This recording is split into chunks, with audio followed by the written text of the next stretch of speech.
আজ আমরা জানব বাংলাদেশ বিমান বাহিনীর আধুনিক অস্ত্রভান্ডার সম্পর্কে।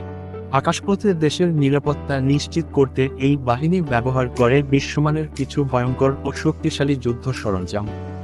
MiG-29 MiG-29 রাশিয়া নির্মিত এই সুপারসনিক যুদ্ধবিমানটি বাংলাদেশ বিমান বাহিনীর প্রধান আকাশ প্রতিরক্ষা অস্ত্র।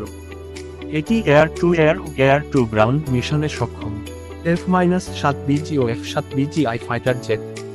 চীন থেকে আনা এই বিমানগুলো বাংলাদেশের আকাশ রক্ষায় দীর্ঘদিন ধরেই কাজ করছে। দ্রুত গতি ও দূরপাল্লার ক্ষেপণাস্ত্র বহনে সক্ষম। K-8W যুদ্ধ প্রশিক্ষণ বিমান। এটি একদিকে প্রশিক্ষণের জন্য, অন্যদিকে হালকা যুদ্ধ মিশনের জন্য ব্যবহার হয়। এটি চীন ও পাকিস্তানের যৌথ নির্মাণ। C-330J হারকিউলিস ট্রান্সপোর্ট বিমান। যুক্তরাজ্য থেকে পাওয়া এই বিমান মূলত সামরিক পরিবহন ও রেস্কিউ অপারেশনে ব্যবহৃত হয়। An-32 পরিবহন বিমান।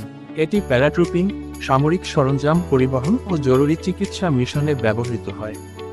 FT-6 ও L-39 প্রশিক্ষণ বিমান। নতুন বৈমানিকদের প্রশিক্ষণের জন্য ব্যবহার হয় এসব বিমান। Air defence system. বাংলাদেশ বিমান বাহিনীর কাছে রয়েছে FM-90 শত্রু বিমান প্রতিরোধ ক্ষেপণাস্ত্র, র্যাডার সিস্টেম ও 37 মিলিমিটার অ্যান্টি এয়ারক্রাফট গান। Helicopter unit.